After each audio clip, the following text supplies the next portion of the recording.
मेरे महबूब वतन तुझ पे अगर चाहो बिस्मिल्लाहिर्रहमानिर्रहीम इय्याका नअबुदु व इय्याका नस्तईन।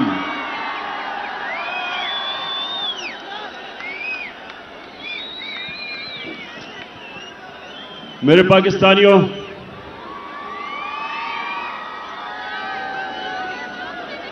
पहले तो मैं आप सबसे माजरत चाहता हूं कि आपको इतनी देर इंतजार करवानी पड़ी। उसकी वजह थी कि मुझे रास्ते से, सड़कों से काफिलों के पैगाम आ रहे थे कि अभी हम सड़कों पे फंसे हुए हैं, तो अपनी तकरीर जल्दी ना करना। तो मैं आपसे इसलिए माजरत चाहता हूं कि अभी भी कई लोग सड़कों के ऊपर फंसे हुए हैं और दूर से आए हैं कई, तो उसके लिए मैं माजरत चाहता हूं कि हमें आपको इंतजार करवानी पड़ी। अच्छा, अब मेरे पाकिस्तानियों, मैं जब लाहौर से निकल रहा था तो मुझे दो चीजें सबने कही कि जी आपकी इस वक्त टांग की वो हालत नहीं है कि आप ट्रैवल कर सकें और मुश्किल है, गाड़ी में घुसना चढ़ना मुश्किल है इस वक्त, और इंशाल्लाह 3 महीने और लगेंगे जब तक ये ठीक नहीं होती। लेकिन दूसरी चीज भी कहते रहे, और उससे भी ज्यादा लोग, कि आपकी जान को खतरा है। और वो लोग, वो 3 लोग, वो 3 मुजरिम जिन्होंने मुझे ये पूरी साजिश करके कत्ल करने की कोशिश की, वो अभी भी बड़े बड़े ओहदों पे बैठे हुए हैं। तो मुझे कहा गया कि वो फिर से वारदात करेंगे, तो आपको घर से नहीं निकलना चाहिए। पहली चीज कि इसमें कोई शक नहीं कि इस टांग के साथ सफर करना बड़ा मुश्किल था, लेकिन मैं इस दूसरी चीज पे खास तौर पे आज अपने नौजवानों को यह बताना चाहता हूं। देखें, मैंने मौत बड़े करीब से देखी। जब मेरी टांग पे गोलियां लगी और मैं गिर रहा था, तो जैसे ही गिर रहा था मेरे इधर से गोलियां निकली ऊपर, सर के ऊपर से। अगर गिरता ना तो वो लग जाती। लेकिन मैं जो अपनी कौम को, अपने नौजवानों को आज पैगाम देना चाहता हूं, देखें, अपने ईमान को मजबूत करें। ला इलाहा इल्लल्लाह का मतलब समझें। कोई नहीं है खुदा अल्लाह के सिवा। और जब आप दावा करते हैं कि मैं अल्लाह तेरे अलावा किसी के सामने नहीं झुकूंगा,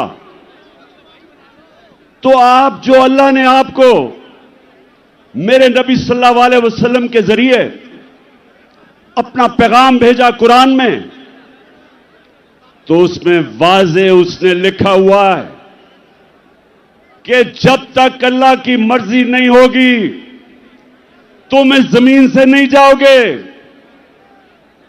और जब उसका फैसला हो गया तो जितना मर्जी एहतियात करो, डरो, छुपो, भागो, मौत से नहीं बच सकता इंसान। तो जब मैं गिरा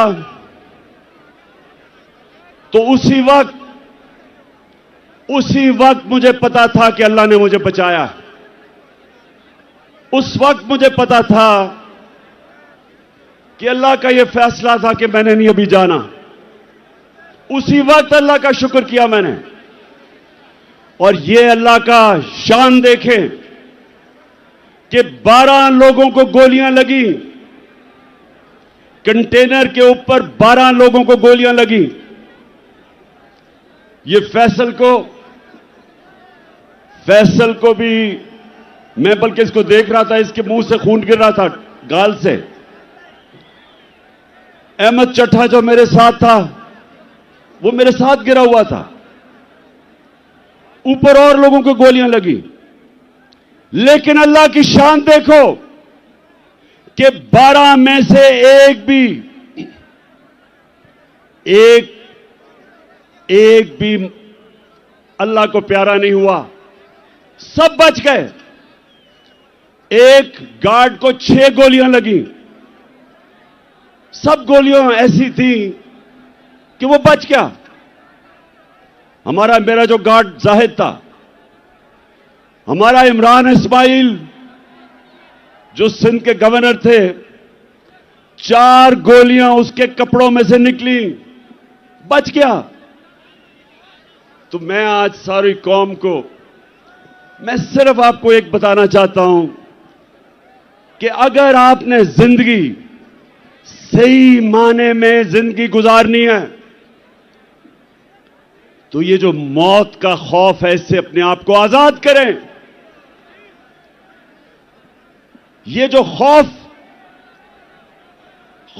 जो इंसान के ऊपर तारी होता है, बड़े इंसान को एक छोटा सा इंसान बना देता है। खौफ एक कौम को गुलाम बना देती है। ये जो मरने का डर है,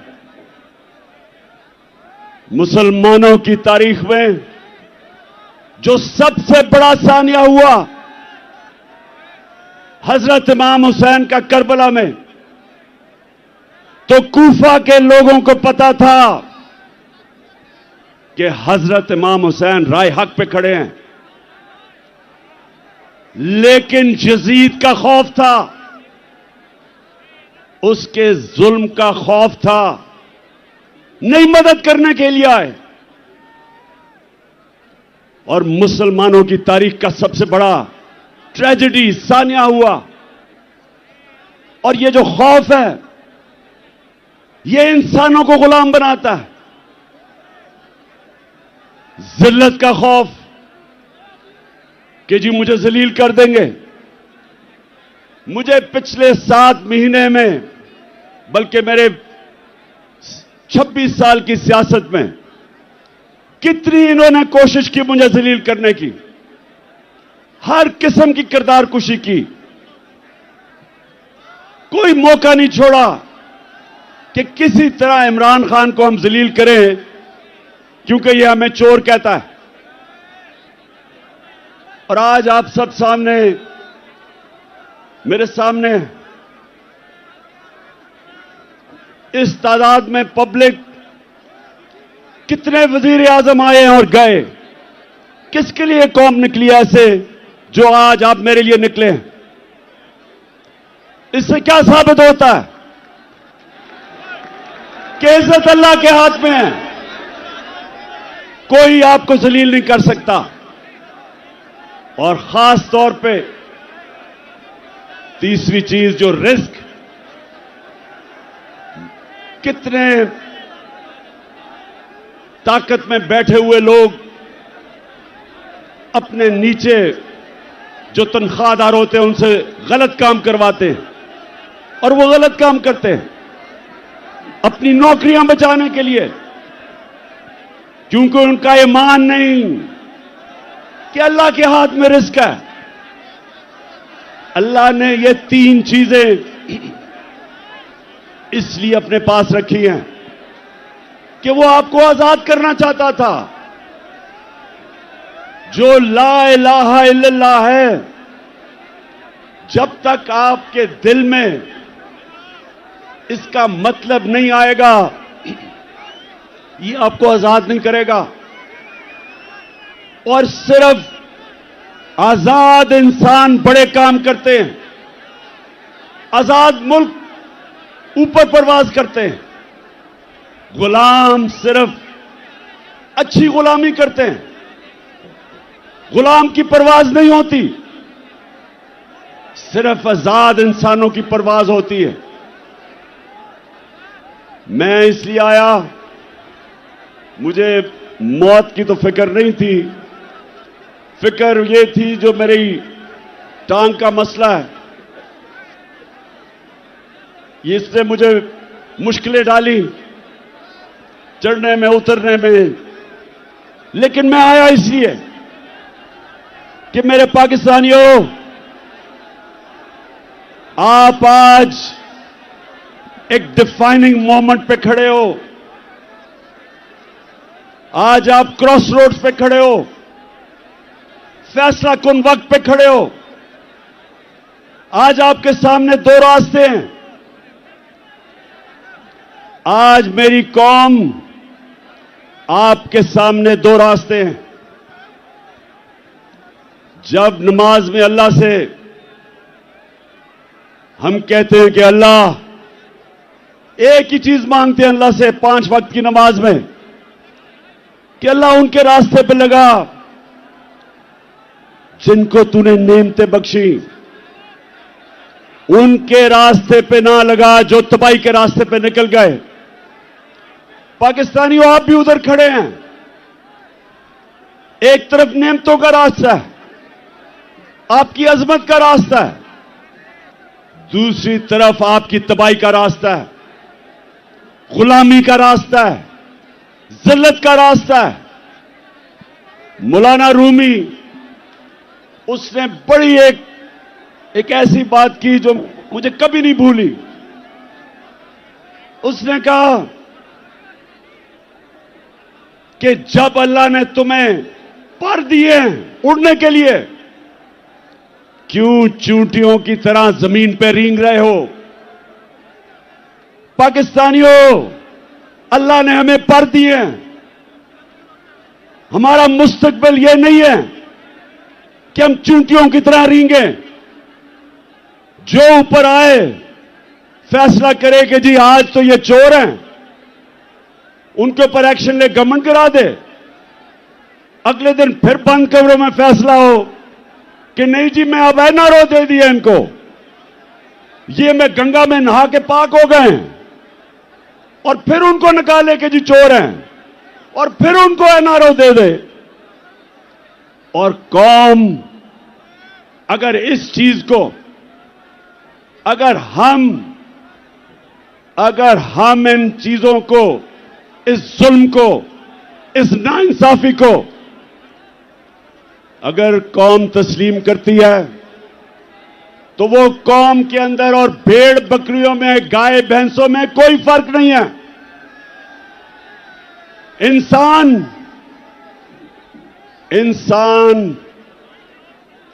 इंसाफ मांगता है। इंसानी माशरे में और जानवरों के माशरे में फर्क ही एक है। इंसानों के माशरे में इंसाफ होता है, जानवरों के माशरे में ताकतवर की हुक्मरानी होती है। पाकिस्तान अगर एक अजीम मुल्क नहीं बना तो उसकी एक वजह है कि हमारे मुल्क में कभी भी कानून की हुक्मरानी नहीं आई, ताकत की हुक्मरानी, जंगल का कानून रहा है। और ये याद रखें, कभी कोई माशरा तरक्की नहीं कर सकता जिस माशरे के अंदर इंसाफ नहीं होता। मेरे नबी सल्लल्लाहु अलैहि वसल्लम ने मदीना की रियासत में, और याद रखें अल्लाह का हुक्म है कि मेरे हबीब की सुन्नत पे, उसकी शरीयत पे, उसके रास्ते पे चलो। क्यों अल्लाह ने हमें हुक्म दिया है? हमारी बेहतरी के लिए। जब इल्लामा इकबाल, जब उसने पाकिस्तान का तस्वर किया, तो इल्लामा इकबाल ने सोचा था कि हम एक माशरा खड़ा करेंगे मदीना के रियासत के असूलों के ऊपर। और इल्लामा इकबाल ने बताया कि जब भी मुसलमान माशरा खड़ा होता है, वो वापस उन असूलों पर जाता है, और जब तबाह होता है तो उन असूलों से पीछे हट जाता है। तो पाकिस्तानियों, जब उन्होंने मदीना की रियासत बनाई तो पहली चीज अदल और इंसाफ, कानून की हुक्मरानी, उसके ऊपर उस माशरे की बुनियाद रखी। मेरी बेटी भी अगर जुर्म करेगी तो सजा मिलेगी। उन्होंने फरमाया कोई कानून से ऊपर नहीं। और फिर बताया कि तुम्हारे से पहले बड़ी कौमें तबाह हुई। जो ताकतवर जब चोरी करता था, जुर्म करता था, उसको माशरा नहीं पकड़ता था, सिर्फ कमजोर को पकड़ता था। तो आज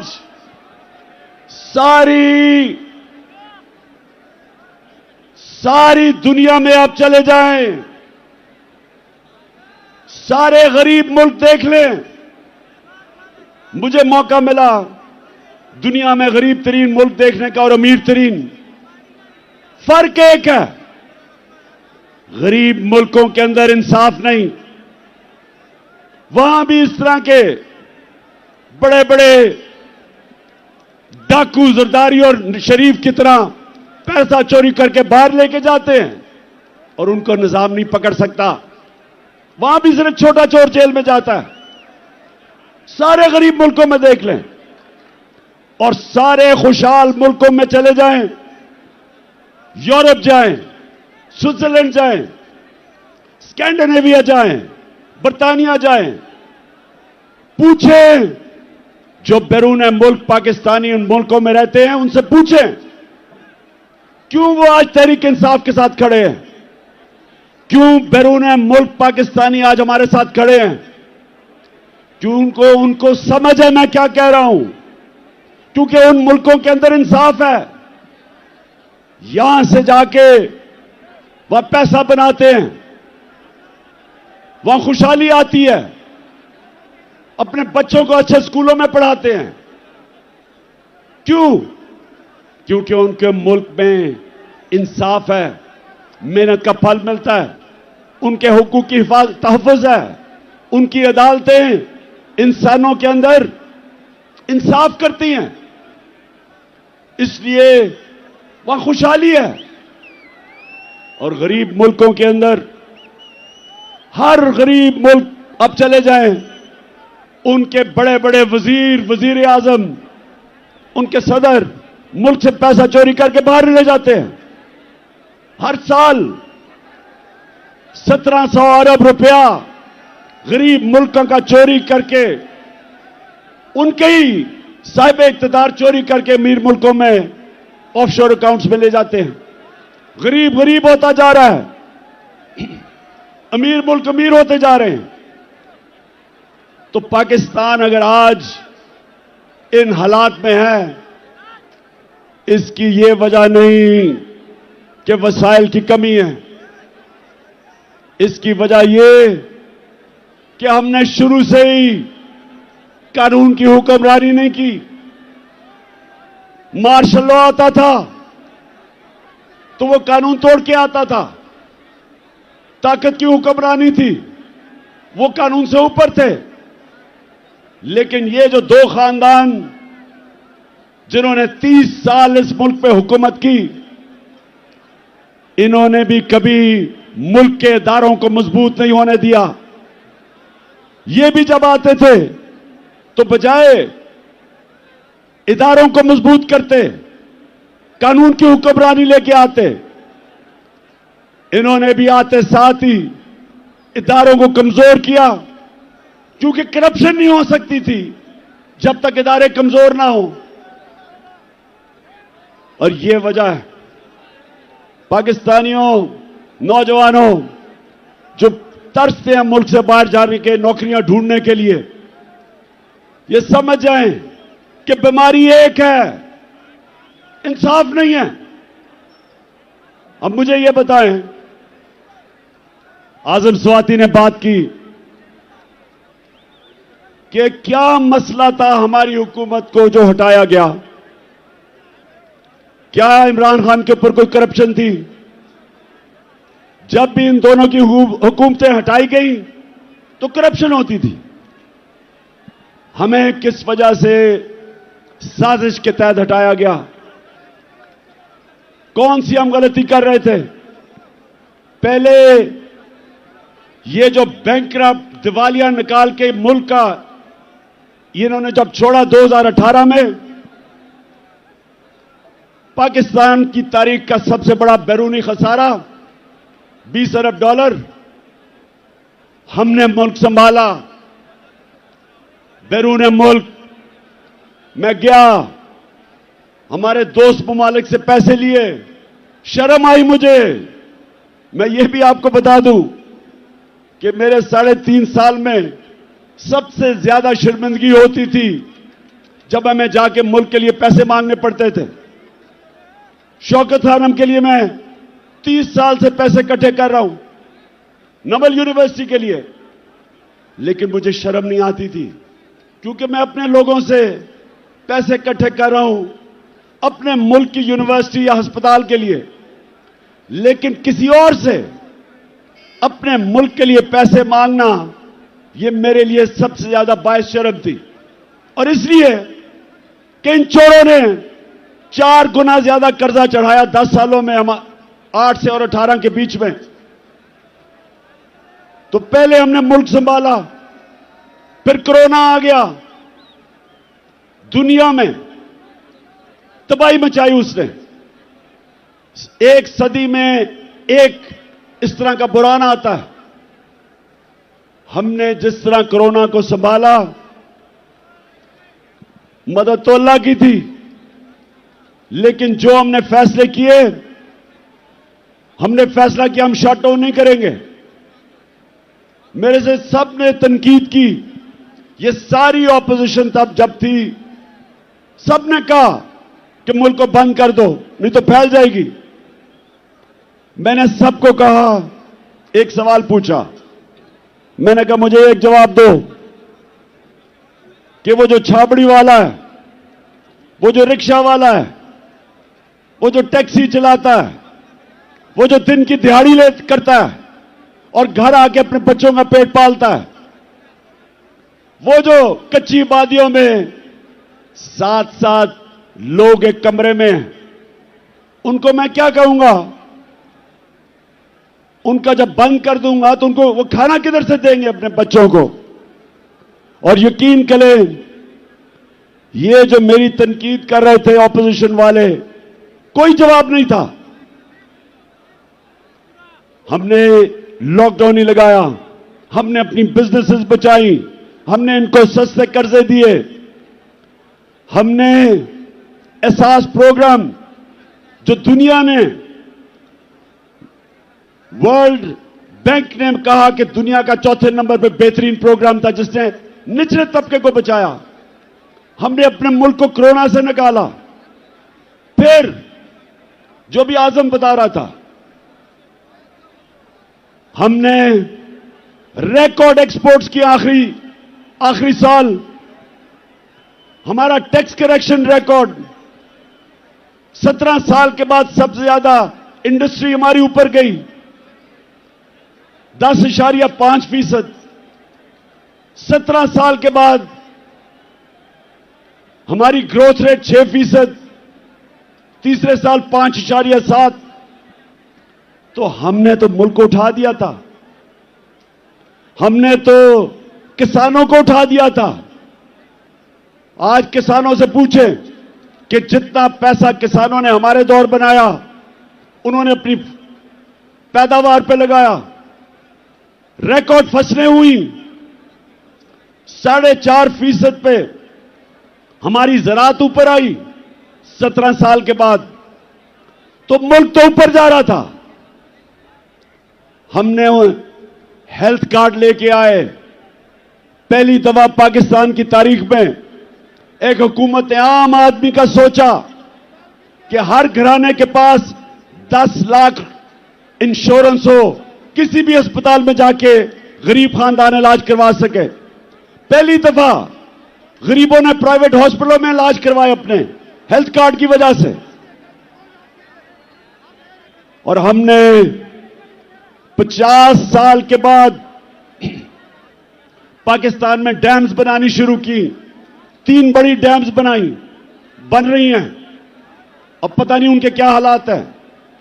पहली पाकिस्तान की जमात जिसने मौसम की तब्दीली के ऊपर काम किया, 10 अरब दरख्त उगाने का प्रोजेक्ट किया। तो मैं ये सवाल पूछता हूं आज कि क्या हमने जुर्म किया था कि बैरूनी साजिश के साथ मिलकर हमारी हुकूमत गिराई? और मैं एक जगह फेल हुआ हूं। मैं 3.5 साल में एक जगह फेल हुआ हूं। मैं ताकतवर को कानून के नीचे नहीं ला सका। जिन लोगों ने इस मुल्क को लूटा था, जिनके ऊपर करप्शन के केसेस थे, मैंने बड़ी कोशिश की, लेकिन नैब मेरे नीचे नहीं थी, वो एस्टेब्लिशमेंट के नीचे थी। नैब वाले मुझे कहते थे कि जी केस सारे तैयार हैं, लेकिन हुक्म नहीं आ रहा। जिनके पास कंट्रोल था वो हुक्म नहीं दे रहे थे। वो इन चोरों से बजाय इनको जेलों में डालने के डीलें कर रहे थे। मैंने हर मीटिंग के अंदर यह बात की कि जनाब, जब तक आप ताकतवर को कानून के नीचे नहीं लेके आएंगे, बड़े बड़े डाकुओं का एहतसाब नहीं करेंगे, या करप्शन खत्म नहीं होने लगी। तो मुझे बार बार जवाब आता था कि इमरान साहब, आप इकोनॉमी के ऊपर तवज्जो दें, इसको भूल जाएं, एहतसाब को। मुझे यह कहा क्या कई दफा कि अच्छा जी इनको छोड़े, एनआरओ दे दें, इनको नैब के अंदर कानून बदल दें। ये भी जिनके पास ताकत थी, मुझे अफसोस से कहना पड़ता है कि वो करप्शन को बुरा नहीं समझते थे। उनके लिए करप्शन, और करप्शन क्या होती है? चोरी तो होती है जो आपके घर में चोरी, आपका टेलीफोन चोरी हो गया। करप्शन होती है जो मुल्क के खजाना के ऊपर डाका होता है, जो मुल्क को नुकसान पहुंचाती है, वो करप्शन है। और वो करप्शन जिनके पास ताकत थी उनको ये बुरी नहीं लगती थी।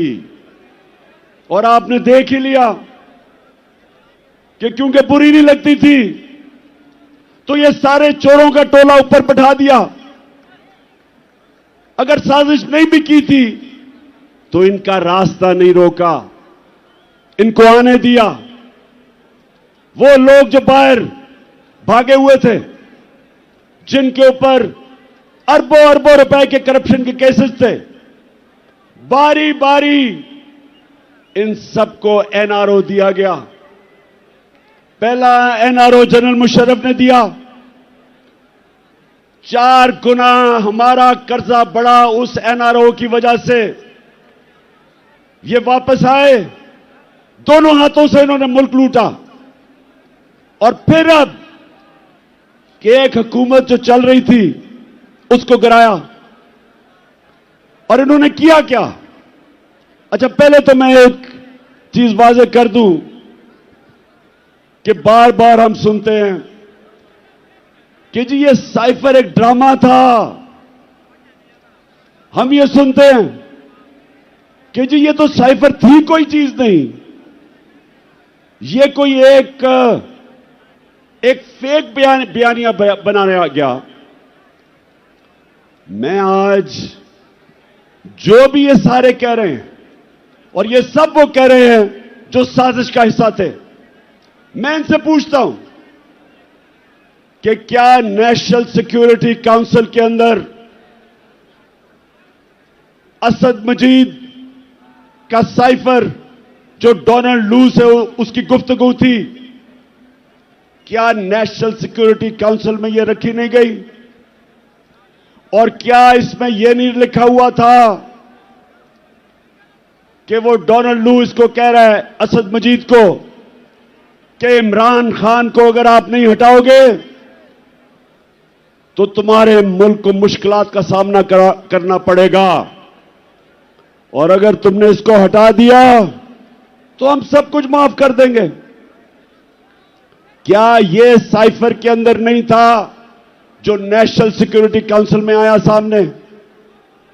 और क्या नेशनल सिक्योरिटी काउंसिल ने यह कहा नहीं कि अमेरिका से प्रोटेस्ट करो, डिमार्च करो,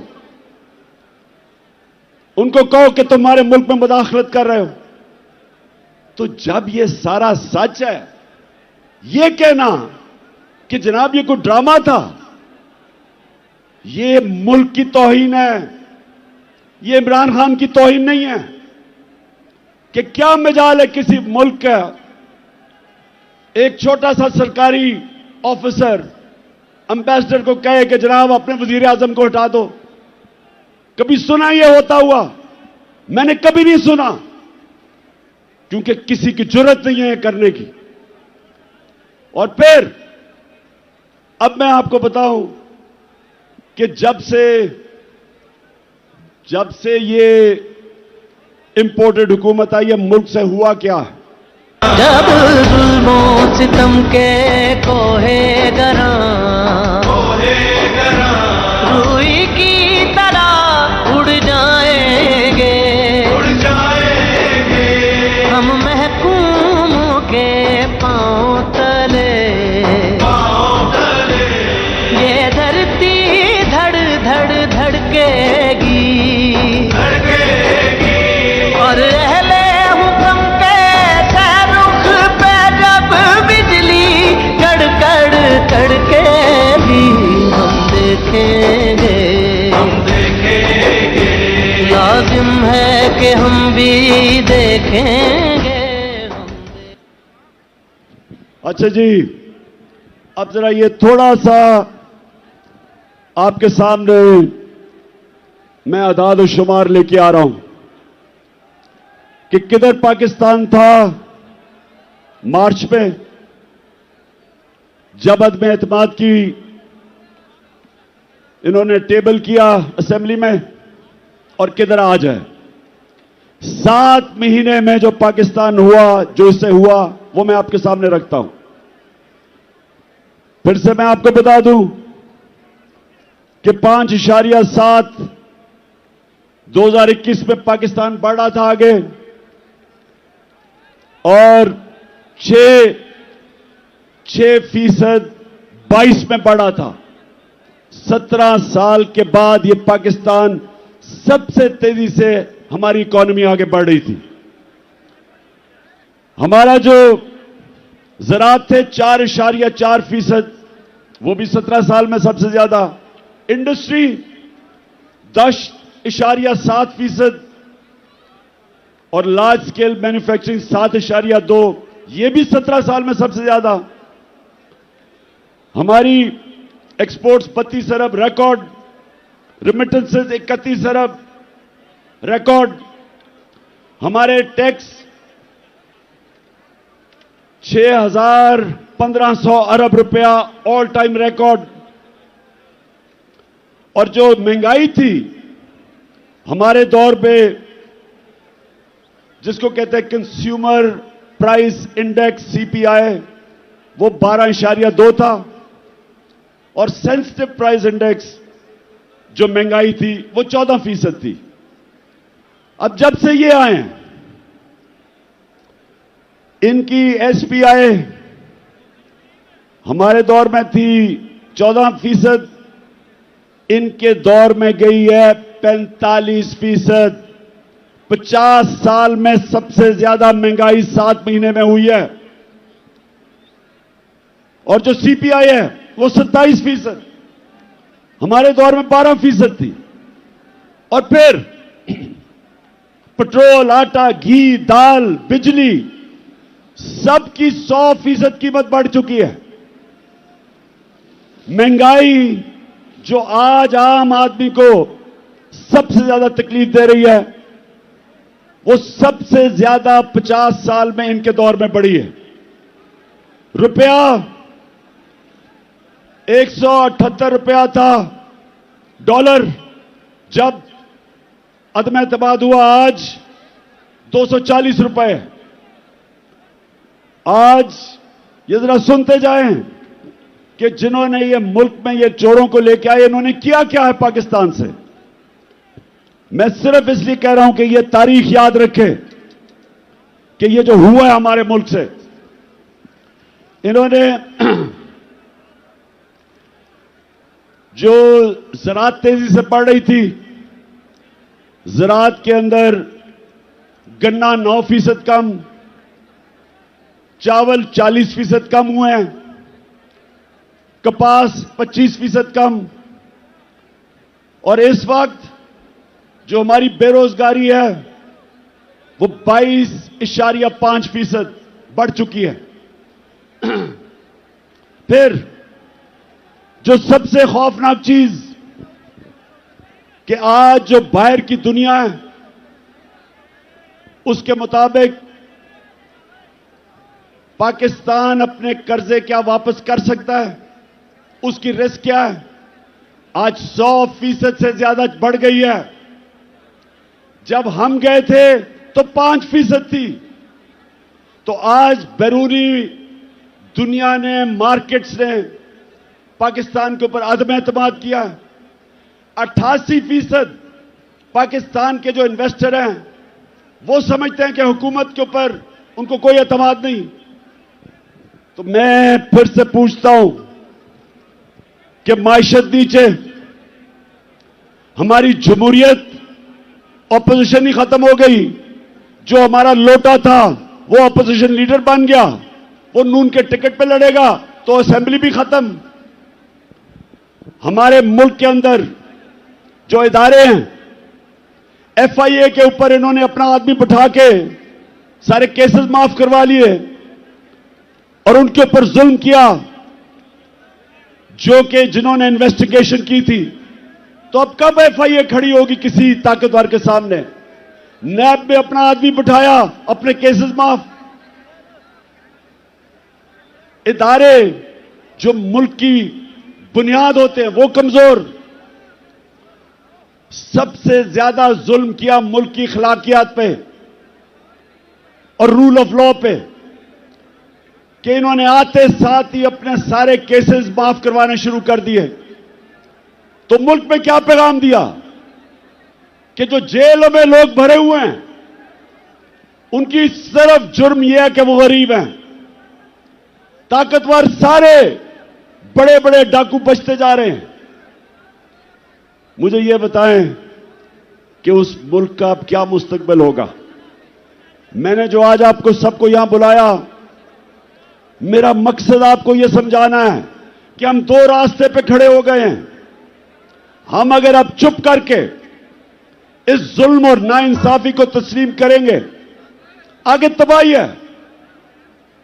क्योंकि मेरे नबी सल्लल्लाहु अलैहि वसल्लम ने पहले कह दिया था कि जब ताकतवर को एक मुल्क का निजाम, इंसाफ का निजाम नहीं पकड़ता और सिर्फ कमजोरों को पकड़ता, तबाह हो जाता है वो मुल्क। तो तबाही के सामने ये देखें कि रूल ऑफ लॉ तो आज खत्म हो गया ना पाकिस्तान में, और फिर जो अखलाकियात का कत्ल हुआ, अमर बिल मारूफ, हुक्म है अल्लाह का कि अच्छाई के साथ खड़े और बुराई के खिलाफ, तो आज अमर बिल मारूफ तो इन्होंने खत्म कर दिया, बुरों को ऊपर आके बैठा दिया। तो मैंने आपके सामने सिर्फ ये चीजें इसलिए रखी कि आपको सबको अंदाजा हो कि एक हुकूमत जो चल रही थी, जिधर उम्मीद थी लोगों को, नौजवानों को, उस हुकूमत को हटा के इन चोरों के टोलों को ऊपर बैठा दिया। और उसके बाद इन्होंने क्या किया? इन्होंने हमारे ऊपर जिस तरह का जुल्म किया, 25 मई को हमारे सारे इंसानी हकूक, फंडामेंटल राइट्स, उसकी खिलाफ वर्जी की। लोगों के घरों में घुस घुस के ना औरतें देखी, ना बच्चे देखे, ना चादर, ना चार दीवारी, घुस के लोगों के घरों पे उठाया, मारा, धमकियां दी, कई जेल में 11 साल के बच्चे को पकड़ के जेल में ले गए। और मैं अभी मिला मेजर साहब से, मेजर साजिद बुखारी को भी मुझे वो और उनका बेटा मिलने आया। कहता हमारे घर में 3 बजे एकदम बाहर से दरवाजा तोड़ने की कोशिश हुई और कहता अंदर आने हमें धमकियां दी और अंदर कहते दरवाजा खोलो। उसने कहा मैंने उनको कहा है कि पहले वारंट दिखाओ, कौन हो तुम? उसके बीवी बच्चे थे, उसको क्या पता कि 3 बजे कौन आदमी आ रहा है? उसे क्या पता वो कौन था? और उसने अपने सेल्फ डिफेंस में जब फायर किया तो कहता इन्होंने मुझे और मेरे बेटे पे जो पुलिस में तशद्दुद किया, वो बेटा जिसका कसूर ही नहीं था, कहता मैंने तस्लीम किया कि मैंने गोली मारी है। उसके बावजूद 5 महीने मेरे बेटे को इन्होंने जेल में जो तशद्दुद किया, उससे जो जुल्म किया, वो कहता बेटा मुझे कहता मैं हमेशा के लिए बदल गया हूं। हमारी 70 साला पीटीआई की खातून उसको रात के 3 बजे उठा के जेल में ले गए। मैं सवाल पूछता हूं, जिनकी जिम्मेदारी है हमारे फंडामेंटल राइट्स की हिफाजत करना, सोए हुए थे, किसी ने कुछ नहीं किया। उसके बाद जो मजीद और जुल्म हुआ, जब एक खास आदमी इस्लामाबाद आया जिसको मैं डर्टी हैरी कहता हूं, उसने जो जुल्म शुरू किया, उसके दौर में जो जुल्म हुआ, सहाफियों को धमकियां, उनको मार रहे हैं, एयाज अमीर जैसे दानश्वर को, समी इब्राहिम, इमरान रियाज, मुल्क से बाहर चला गया साबिर शाकर, मोहित पीरजादा, और फिर जो अरशद शरीफ से किया, ये कभी पाकिस्तान में हमने ऐसा नहीं देखा। जुल्म किया, डराया धमकाया। कसूर उनका क्या था कि वो इमरान खान का मौकफ मीडिया के ऊपर लेके आ रहे थे। खौफ फैलाया गया कि और कोई ना कुछ करे, बाकी लोग डरे। मीडिया हाउसेस बंद किए, उनको धमकियां दी, सोशल मीडिया के बच्चों को पकड़ा, उनको घर से उठा के ले जाते थे, मार फेंटा लगा के घर वापस ले आए। नदीम गुजरांवाला से मुझे नौजवान मिला, कहता मुझे घर से उठा के ले गए, मुझे नंगा किया, तशद्दुद किया और कहा कि अगर तुमने आगे से कोई भी इमरान खान के लिए तुमने कोई सोशल मीडिया पे लिखा तो तुम्हें मिसिंग पर्सन कर देंगे। और फिर जो इन्होंने शहबाज गिल को पकड़ के मारा, नंगा किया, तशद्दुद किया, आजम स्वाति ने खुद अपनी दास्तान बताई जो उन्होंने उससे किया। और अरशद शरीफ का कि सबको पता है कि अरशद शरीफ क्यों मुल्क छोड़ के गया था, कौन धमकियां दे रहा था, और फिर उसे कत्ल करवाया, शहीद किया उसे। और मैं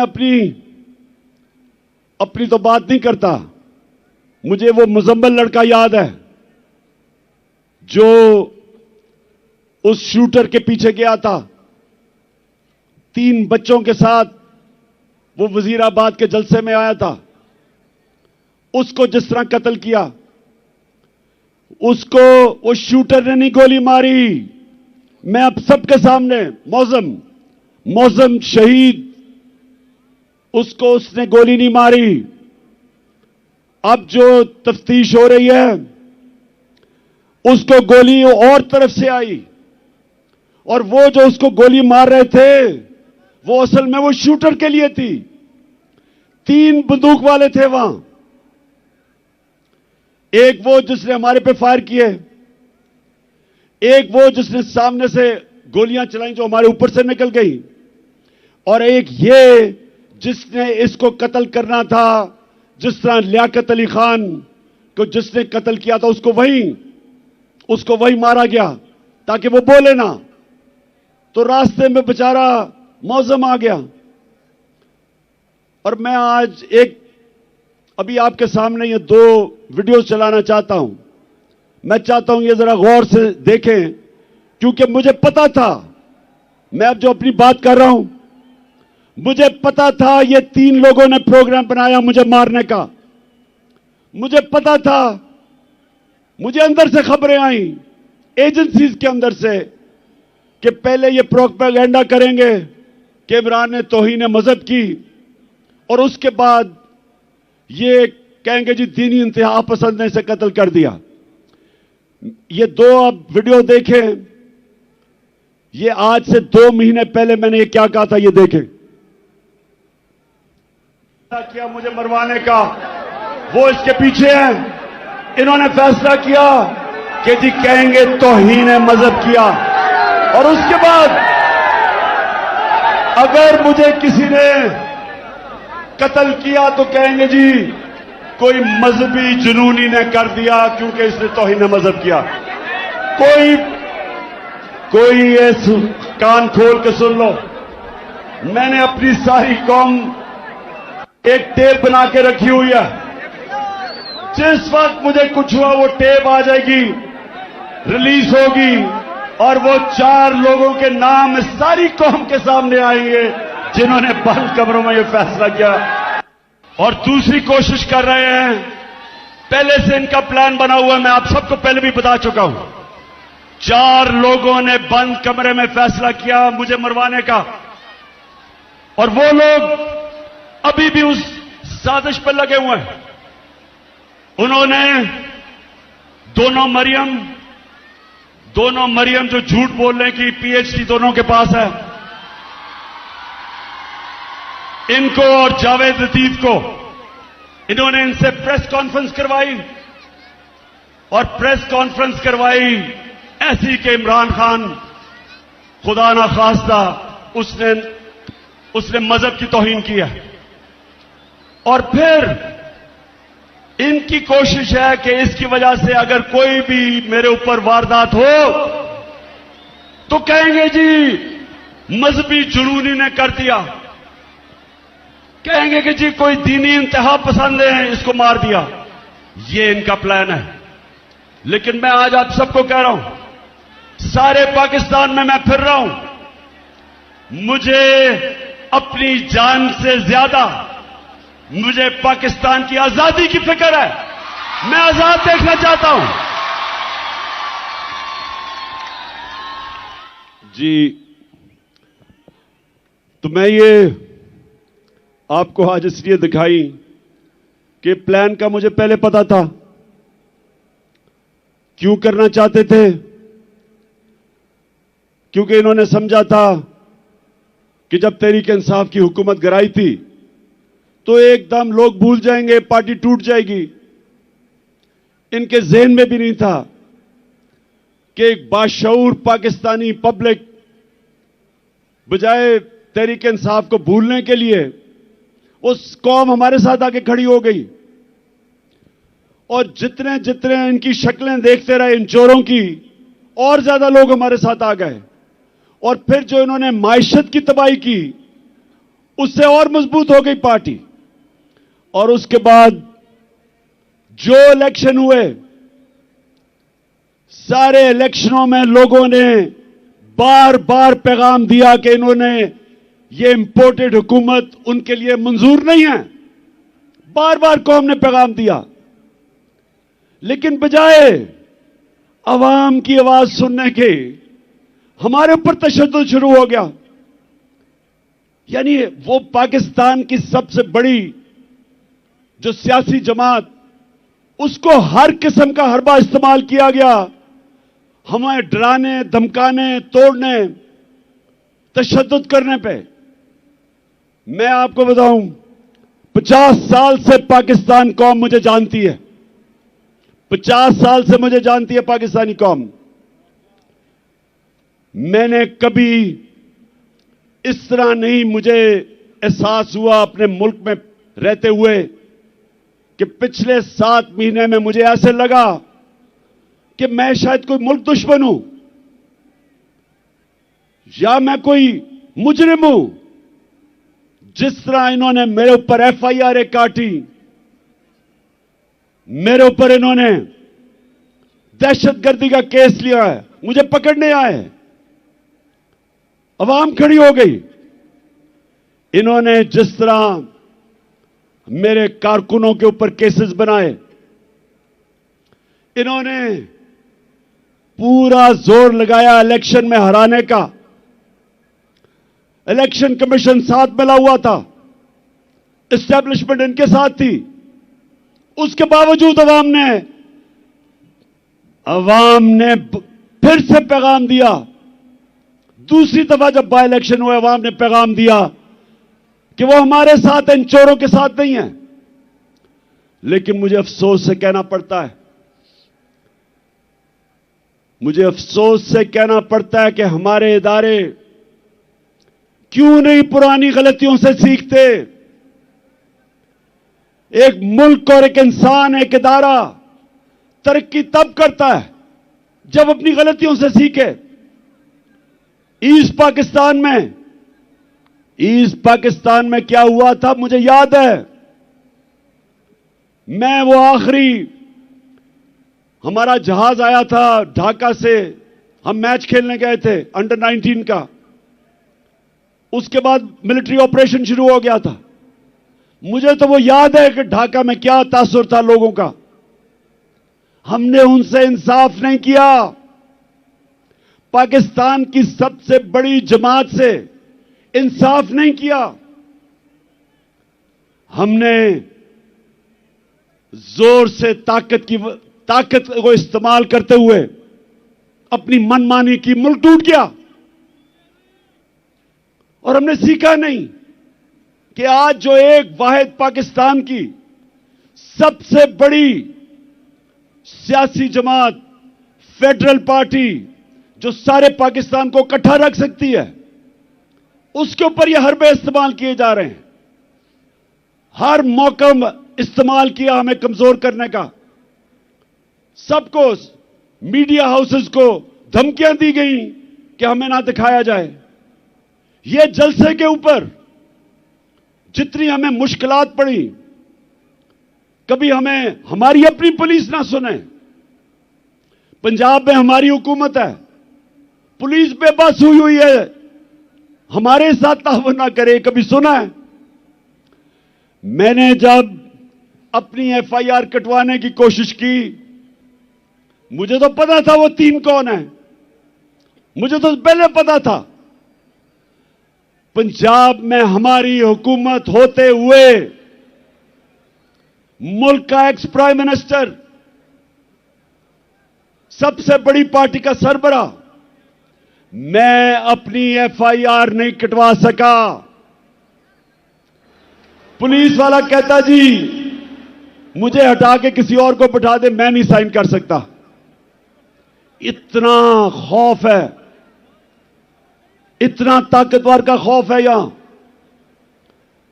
मेरे पाकिस्तानियों, ये मेरी सुनने बात, जिसकी वजह से आज मैं आपके पास पहुंचा हूं, और आसान नहीं था फिर भी इस टांग के साथ पहुंचना। लेकिन मैं आपको एक बात बताना चाहता हूं। देखिए, जब तक इस मुल्क के अंदर ताकतवर कानून के नीचे नहीं आएगा, जब तक इदारे जो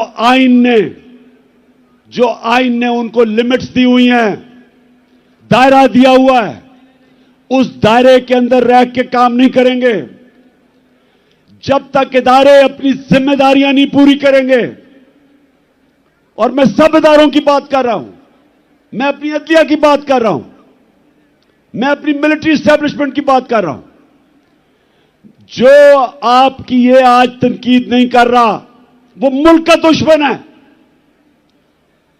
मेरा पाकिस्तान है और मेरी फौज है। मैं चाहता हूं कि मेरे मुल्क की एक मजबूत डिफेंस हो। मैं गुलामी बार बार कहता हूं कि गुलामी से बेहतर मौत है। और अगर आपकी फौज मजबूत नहीं होगी, आपकी अगर फौज मजबूत नहीं होगी, तो मुसलमान दुनिया में देख लें क्या हालात है मुसलमान मुल्कों के आज। हमें तो फख्र है कि सारे मुसलमान मुल्कों में हमारी सबसे ताकतवर फौज है। तो जब मैं तनकीद करता हूं अपने इदारों की, अपनी अदलिया की, मैं वो पाकिस्तानी हूं जिसका जीना मरना पाकिस्तान में है। मैंने वो नहीं हूं जो अपने कारोबार और हुकूमत का सीजन लगाने के लिए पाकिस्तान आ जाते हैं, यहां पैसा पूसा लूट के फिर बाहर भाग जाते हैं। सारा टब्बर बाहर बैठा हुआ है, अरबों अरबों रुपए की प्रॉपर्टीज में बैठा हुआ है। जब इनको मुश्किलें पड़ियां बाहर भाग जाते हैं। यह गैर मुल्की कब्जा ग्रुप है, यह सियासतदान नहीं है। मेरा जीना मरना इस मुल्क में है। मैं वो पाकिस्तानी हूं जो 20 साल बाहर रहा, क्रिकेट खेलने की वजह से बाहर अपना वक्त गुजारा। मेरा एक दफा कभी नहीं सोचा कि मेरा कोई घर है पाकिस्तान के अलावा। कभी मैंने तस्वीर नहीं किया था कि मैं कोई और पासपोर्ट ले लूं, क्योंकि मुझे हमेशा पता था कि यह मुल्क है जिधर मैं खुददारी से पढ़ सकता हूं। और मैं ये चाहता हूं कि यह मुल्क हकीकी तौर पे आजाद हो, ताकि अपने ये मुकाम पे पहुंचे। मैं अपने आखिरी खून के तप्पे कतरे तक इस मुल्क के लिए लड़ूंगा। पहुंचा फिर से तू अड़ जा, फिर से तू डट जा, फिर से वो बल्ला घुमा।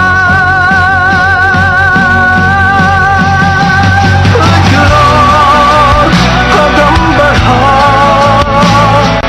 फिर से वो लम्हा दोहरा जब जीत के आया था, फिर से वतन को जिता। एक और कदम बढ़ा, फिर से वो लम्हा दोहरा जब जीत के आया था, फिर से वतन को जिता।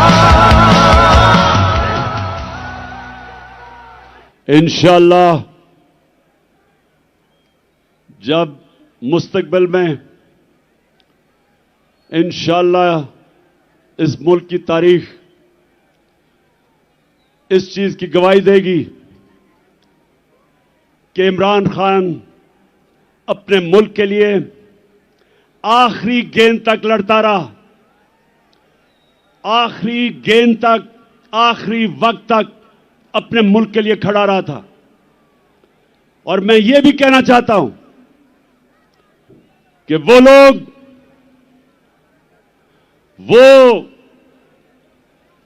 जिसने अपने अहसासों में बड़ा इजाफा किया और इंसानी हुकूक, पाकिस्तान की अवाम के हुकूक को रोंदा, पैरों के नीचे रोंदा, तारीख उसकी तरफ भी देख रही है। तारीख लिख रही है कि उसने मुल्क से क्या किया, क्या उसने इस मुल्क का फायदा कराया, नुकसान कराया, यह सारा तारीख लिख रही है। और मेरे पाकिस्तानियों, मैं फिर से आपको आखिर में अपनी बात अभी खत्म करने लगा हूं कि करना क्या आगे। मैं फिर से आखिर में एक चीज आपको कहना चाहता हूं कि गुलाम कौम का कोई मुस्तकबिल नहीं है और आजादी कोई प्लेट में रख के नहीं देता। आजादी के लिए लड़ना पड़ता है। जंजीरें गिर नहीं जाती, तोड़नी पड़ती हैं। आजादी कोई देता नहीं, छीननी पड़ती है। मैं अपनी कौम को आज कहता हूं कि आजाद आप कब होंगे? जब एक आम आदमी देहात में उसको ये थाना कचहरी पटवारी इस मुसीबतों से वो निकले, जिस मुल्क के जब इंसाफ होगा तो थाना कचहरी पटवारी की सियासत खत्म हो जाएगी। जब इंसाफ होगा तो कब्जा ग्रुप खत्म हो जाएंगे। क्यों नहीं यूरोप में कब्जा ग्रुप, क्यों नहीं बर्तानिया में कब्जा ग्रुप, क्यों नहीं अमेरिका में? क्योंकि वहां कानून है। कानून कमजोर की हिफाजत करता है। यहां कमजोर को तो छोड़ो, मुल्क का जो वजीर आजम रह चुका वो एफआईआर नहीं कटवा सका, तो बेचारे आम आदमी की क्या हैसियत है जो आजम पार्टी से हुआ है? मुल्क का सेनेटर 74 साल का आदमी, और क्या उसका जुर्म था कि जी उसने एक ट्वीट कर दी। पता नहीं कौन इस मुल्क का फिरौन था कि जुर्रत हुई कि जी ट्वीट कर दी, उसको नंगा करके तशद्दुद किया। किसी मुहज़्ज़ब माशरे में मेरे पाकिस्तानियों ये नहीं होता, क्योंकि हुकूक होते हैं, इंसाफ होता है। हजरत उमर के दौर में एक शहजादा मुसलमान होता है, खाना काबा का तवाफ हो रहा होता है, एक गुलाम का पैर शहजादे के कपड़े पे आ जाता है। शहजादा जोर से मारता है उस गुलाम को कि तुम्हारी जुर्रत। वो गुलाम चला जाता है हजरत उमर के पास। हजरत उमर उस शहजादे को बुलाते हैं, कहते तुमने इसको मारा था? शहजादा कहता हां जी। हजरत उमर गुलाम को कहते हैं वापस इसको लगाओ एक मुंह पे, क्योंकि सबकी इज्जत एक बराबर है। गुलाम और शहजादे की एक इज्जत है। आज मगरिब में जाएं, बर्तानिया में जाएं, आपको पता चलेगा कि जो मदीना के रियासत के असूलों के ऊपर दुनिया की अजीम रियासत खड़ी की थी मेरे नबी सल्लल्लाहु अलैहि वसल्लम ने, उन असूलों के ऊपर आज मगरिब में लोग चल रहे हैं। उधर है इंसाफ, और इंसाफ की वजह से खुशहाली है, और इंसाफ की वजह से आजाद हैं लोग। हर आदमी को पता है कि मेरे पर कोई जुल्म नहीं कर सकता। आप सिंध चले जाएं, जो सिंध के अंदर बेचारे गरीबों पे, हारियों पे, कमजोरों पे जो जुल्म है, मैंने दुनिया में नहीं कहीं देखा। ये जो जरदारी माफिया, झूठे केसेस, गुंडे, मार पड़वाओ, जमीनों पे कब्जे करो, बेचारे लोग बेबस हैं।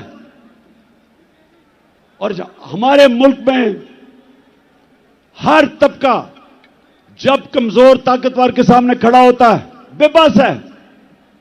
इसलिए मेरी हकीकी आजादी की तहरीक चलती जाएगी जब तक हम अपने लोगों को आजाद नहीं करते। ये चलती जाएगी। और अब मैं आता हूं कि आज जो मैंने आप सबको बुलाया, हम ये जा रहे थे, एक तो हमारी आजादी, हकीकी आजादी की तहरीक चलती रहेगी।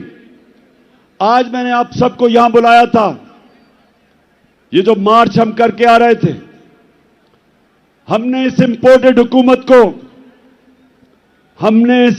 हुकूमत को कहना था कि इलेक्शन करवाओ। एक पुरअमन एहतजाज आइन और कानून में रहते हुए हमने इनसे इलेक्शन मांगने थे, क्योंकि सारी कौम चाहती है इलेक्शन। गैलप की सर्वे आई है कि 75% पाकिस्तानी इलेक्शन चाहते हैं। और जिस तरह हमारी मायशत तेजी से गिर रही है, सिवाय इलेक्शन करवा के एक स्टेबल गवर्नमेंट आए, जब तक सियासी इस्तेकाम नहीं आएगा, तो माशी इस्तेकाम तो आने ही नहीं लगा। तो इसलिए हम यहां आए थे कि इस हुकूमत पर प्रेशर डालें और इदारों पे प्रेशर डालें कि वो अपना रोल अदा करें कि इस वक्त जिधर पाकिस्तान खड़ा है, इलेक्शन के अलावा तो कोई रास्ता ही नहीं है। और इनको भी पता है, ये जो चोरों का टोला ऊपर बैठा है, इनको पता है कि इलेक्शन के अलावा ये अब मुल्क मजीद दलदल में फंसता जा रहा है। लेकिन मसला कुछ और है। वो जो लंदन में बैठा हुआ,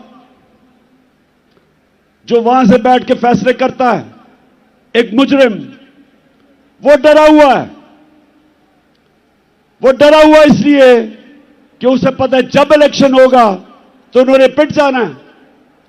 तो वो इलेक्शन से भागा हुआ है और उसको कोई फर्क नहीं पड़ता कि अगर पाकिस्तान का दिवालिया निकल जाए, क्योंकि उसके अरबों डॉलर बाहर पड़े हैं।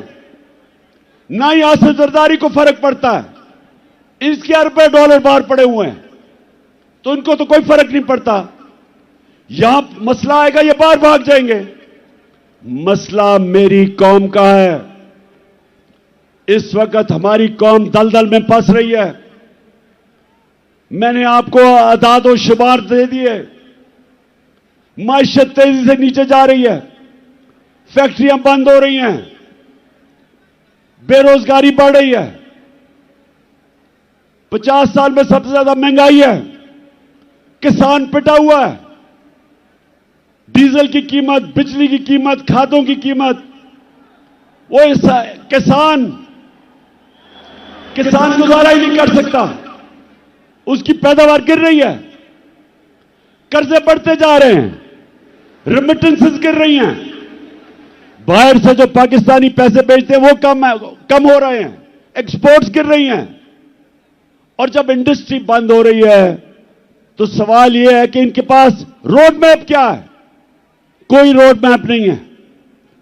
मैं आज यहां इसलिए इनके ऊपर प्रेशर डालने आया था, इनको यह बताने के लिए कि आपके पास कोई रास्ता नहीं है सिवाय इलेक्शंस का। और मैं ये सारे पाकिस्तान के जो फैसला, बड़े बड़े ताकतवर फैसला करने वाले इदारे हैं, उनको भी बता रहा हूं कि ये तो मुल्क डूब रहा है। ये मुल्क अगर डिफॉल्ट की तरफ चला गया तो हमारे पास तो वो हालात हो जाएंगे कि जब आपकी इकोनॉमिक सिक्योरिटी गिरती है तो मुल्क की नेशनल सिक्योरिटी नीचे चली जाती है। इकोनॉमिक सिक्योरिटी जब सोवियत यूनियन की गिरी तो मुल्क टूट गया, सोवियत यूनियन टूट गया। तो हम तो आज उधर जा रहे हैं। तो मैं ये अपनी इलेक्शन या पॉलिटिक्स के लिए नहीं आया। इलेक्शन तो इंशाल्लाह जब 9 महीने के बाद भी होंगे, जीतना तो हमने है। ये तो आप कभी जीत ही नहीं सकते। जीतना तो हमने है, लेकिन मुल्क की जरूरत आज इलेक्शन करवाना है, इसको बचाने के लिए। मैं आज फैसला किया था कि मैं अपनी कौम को क्या कहूंगा। क्या हम सीधा इस्लामाबाद कभी भी जो अवाम का समुंदर है, लोग तो अभी भी सड़कों के ऊपर फंसे हुए हैं।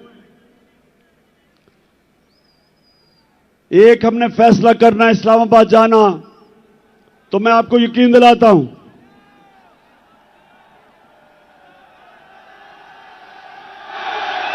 कि ना ये बर्दाश्त कर सकते हैं। जितनी भी पुलिस आप जमा कर लें, जब लाखों लोग इस्लामाबाद में जाएंगे कोई नहीं रोक सकता उनको। लेकिन मेरे पाकिस्तानियों, मेरी जितनी भी 26 साल की सियासत है वो मैंने आइन और कानून के बीच में की है।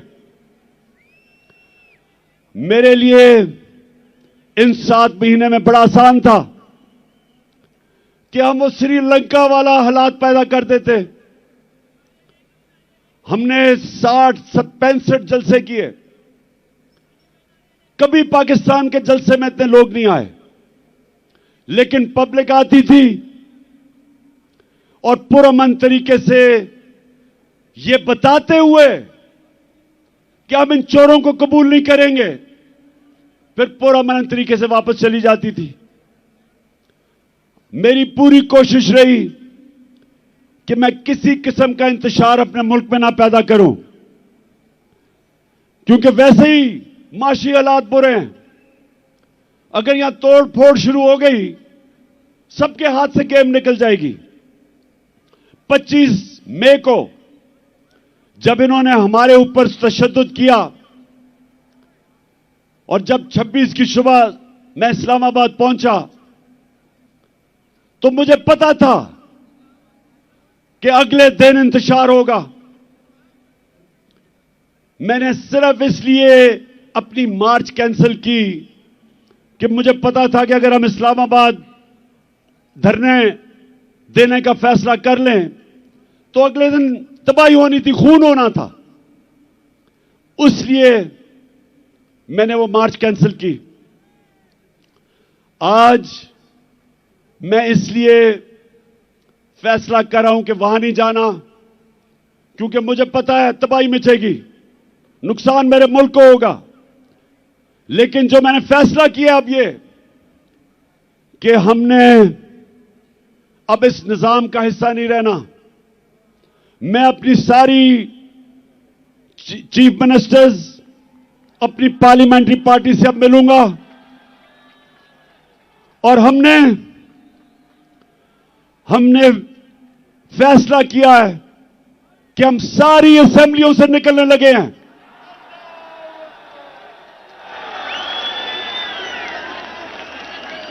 हम बजाय अपने मुल्क में तोड़फोड़ करें, हम बजाय अपने मुल्क में तबाही मचाएं, इससे बेहतर है कि हम इस करप्ट निजाम से बाहर निकलें और इस मुल्क का हिस्सा, इस सिस्टम का हिस्सा ना बने कि जिधर ये चोर बैठ के अपने अरबों रुपए के करप्शन के केसेस हर रोज माफ करवा रहे हैं। गरीब लोग जेलों में हैं, छोटी छोटी चोरी पे बेचारे लोग जेलों में गल सड़ रहे हैं और ये बड़े डाकू अरबों रुपए की चोरी अपनी माफ करवाने के लिए पहुंच जाते हैं। और मुझे अफसोस वो है जो लोग इनको एनआरओ देते हैं। मैं उन लोगों से भी पूछता हूं कि क्या आपको खौफ खुदा नहीं है कि एक मुल्क पे इतना बड़ा जुल्म कर रहे हैं? क्या आपको खौफ नहीं है कि आपने एक दिन अपने मालिक को जवाब देना है? आप कैसे रातों को सोते हैं कि एक एक बड़ा डाकू, उसके केस माफ हो रहे हैं अरबों रुपए के? आप कैसे रातों को सोते हैं कि बेरोजगारी और महंगाई में गरीब आदमी चोरी करता है और वो जेल में गल सड़ रहा है? इसलिए मैंने अपनी चीफ मिनिस्टर से भी बात की है। मैं अब अपनी सारी पार्लियामेंट्री पार्टी से मीटिंग शुरू कर रहा हूं और इंशाअल्लाह आने वाले दिनों में हम अनाउंस करेंगे जिस दिन हम सारी असेंबलियों से बाहर निकल रहे हैं।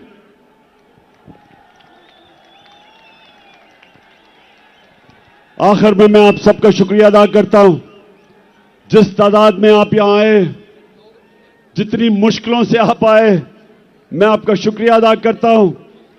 आपने मेरी हौसला अफजाई की, आपका शुक्रिया अदा करता हूं। और मैं आखिर में कभी ना भूलना, एक आपने आखिर में एक ओथ लेनी है, हल्फ लेना है, लेकिन यह भूलना ना कि आप एक अजीम कौम है, आपका एक अजीम मुकद्दर है।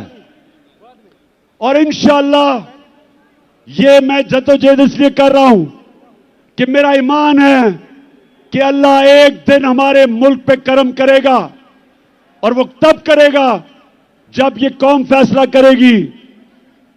जो कुरान में लिखा हुआ है कि मैं कभी किसी कौम की हालत नहीं बदलता जब तक वो कौम खुद अपनी हालत बदलने की कोशिश ना करे। और इंशाल्लाह वो मेरी कौम तैयार है अपनी हालत बदलने के लिए। अब ये हल्फ ले। बिस्मिल्लाहिर्रहमानिर्रहीम। हाथ उठा ले, हाथ उठा ले, माइक दे दें बॉस को। हाथ उठा के इमरान खान साहब के साथ हम हल्फ उठाएंगे। मैं यहां से पढ़ूंगा, आपने रिपीट करना है। बिस्मिल्लाहिर्रहमानिर्रहीम। बिस्मिल्लाहिर्रहमानिर्रहीम। हम हल्फ उठाते हैं, हम हल्फ उठाते हैं कि हम पाकिस्तान के आइन की हमेशा पासदारी करेंगे, हमेशा पासदारी करेंगे। हम हकीकी आजादी के इस जिहाद में इमरान खान के साथ इंशाल्लाह मेरे साथ आखिर तक जदोजहद करेंगे कि हम कभी भी अल्लाह के सिवा किसी के सामने नहीं झुकेंगे। और हम हर किस्म की कुर्बानी के लिए तैयार रहेंगे। अल्लाह हम सबका हामी और नासिर हो। आमीन। पाकिस्तान